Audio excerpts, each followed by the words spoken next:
So this turned out to be a very interesting question. That is, Pakistan is going to ditch Afghan border and reach to Central Asia and China through Iran. Now that this is a new development happened in South Asia, and how South Asia is connecting to the West Asia and Central Asia.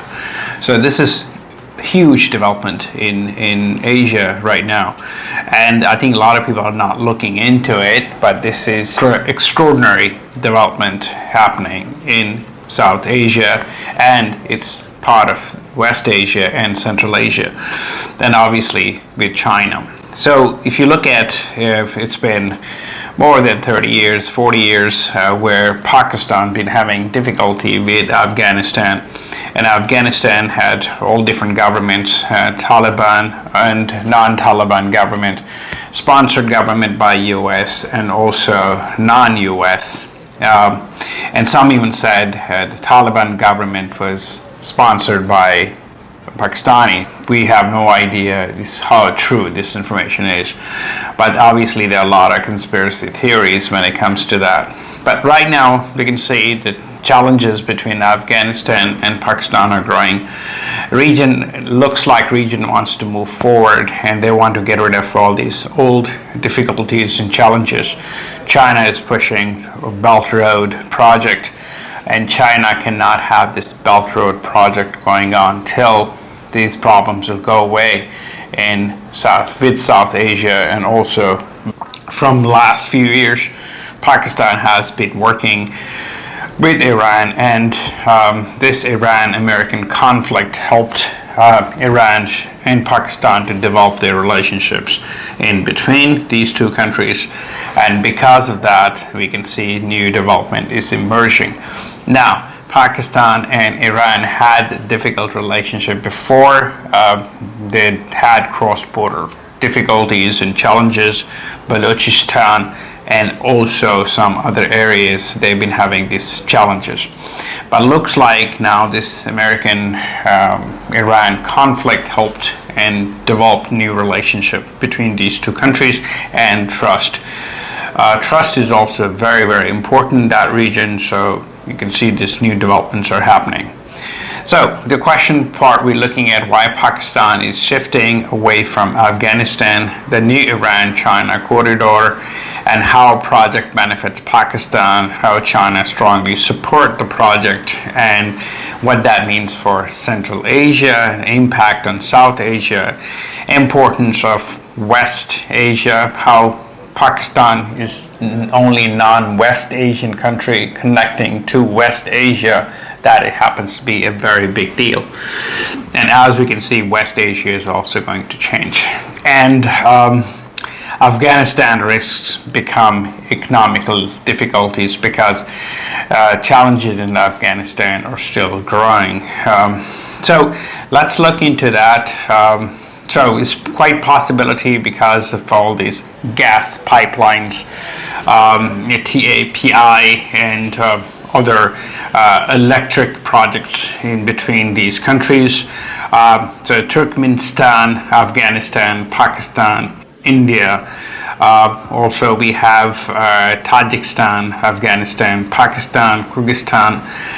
So all these connectivities should happen, and they're supposed to happen right this time because the development is actually growing in those countries. And you can see all benefits and all these technologies we have right now. You can see a whole lot of new developments are going to appear.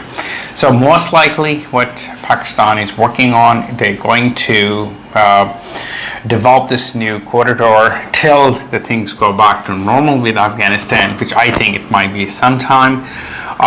So they're going to develop this new road from which obviously those border crossing is open. It's been working. It's actually extremely busy right now. Also Pakistan's Gwadar port is very, very active right now. Karachi port is active. So you can see this Belt and Road project is on the way, and it's happening through Iran. And because of this Iran's huge success with against the American war, we can see the new shift has emerged.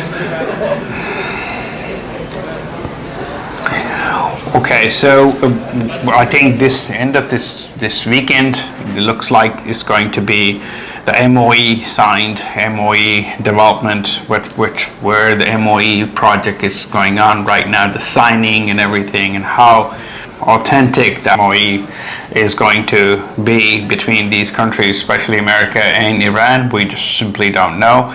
But it looks like neighboring countries like Qatar, Pakistan, Saudi Arabia are there to support. So it looks like Iran is very confident that they're going to have very good negotiations, and even if Americans pull out, they just simply don't care because they have the leverage. Also, they have Chinese support and Russian support and backing, so it looks like it's not much going to do. So this is actually, ball is in a US court. They are the ones supposed to should decide, and they should work this thing out and make sure this whole thing is finished, because they are the ones started it. So I think this is how they need to just pull back and just go on their businesses. As we know so far, the American military bases in Middle East, they're pulling their bases out. So it looks like it's happening already. So yeah, it looks like it's going to come through. I mean, it might not happen exactly the way MOE is signed, but I think that it's on the way. It will happen, yeah, somehow.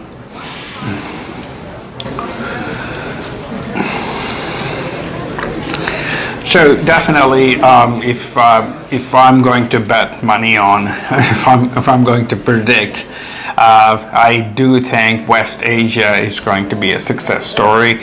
With West Asia, there are countries where they have tremendous amount of opportunities, and I will say Pakistan is one of those countries. Somehow, in India, well, the way we see it, India does have a whole lot of opportunities, but till they have different leadership, or their leadership won't realize. We just saw Modi going to Africa and getting his this certificate or whatever, and it was all yeah. So it was not yeah. So it looks like the government, Indian government's focus is not really there. Till they focus, till they realize what they're supposed to be doing. And I think I have said that before, and I'm going to say this again. Indian government has to work this thing out, and first country they have to work things out is probably not China, it's Pakistan, it's their neighbor, and they need to normalize relationship, and we can see that. I mean, there are so many countries, they had so many problems and difficulties, and they had wars, but they did a lot of trade, and they opened their borders. The tourists were going back and forth. You can see so many countries, Japan, China, they had problems, but you can see people are going back and forth. Borders were open, trade was going on, and this is the only way that India has to normalize relationship with Pakistan to go to the next level. They cannot just keep everything shut and keep blaming, oh, we have terrorism problems coming from that side of the border. This is just ridiculous. And where Pakistan is helping US and Iran to negotiate, obviously things changed and things are shifting. Now, obviously, the Pakistani military has a lot of challenges and difficulties. The economical situation in Pakistan is not that rosy, but I think it might well get there eventually, because you can see people are trying, and also the military is trying. So yeah, they definitely, when it comes to Pakistan, they definitely need to have proper elections. They need to have proper leaders. They need to have the political system going on. They cannot have this going the way it's going right now. So yeah, so obviously this is their challenge, but at the same time, South Asia has to merge together. But if you look at the military, last few days they developed good relationship with Bangladesh, Nepal, Sri Lanka, Iran, and they already have good relationship with China. So we can see them merging. Also Indonesia, Turkey, Saudi Arabia, Qatar. So you can see their relationship is actually networking is growing. Azerbaijan, also Russia. So they are actually working on that. But then definitely they need their internal policies changed. They need to develop economical strength, education, health, all those things they need to their country to go to the next level. This is the right time. If you want to invest, I will invest in Pakistan, because I think this is a great country. It's going to grow, it's going to develop, and and obviously it's not very expensive. So that will be my thing. West Asia and South Asia part, Pakistan, I think it's the great place to look into it right now. So next 10 years, I think these areas are going to grow. Connectivity from West Asia to South Asia, all the way to Central Asia, Uzbekistan, Kazakhstan is going to grow tremendously. Southeast Asia has developed certain level.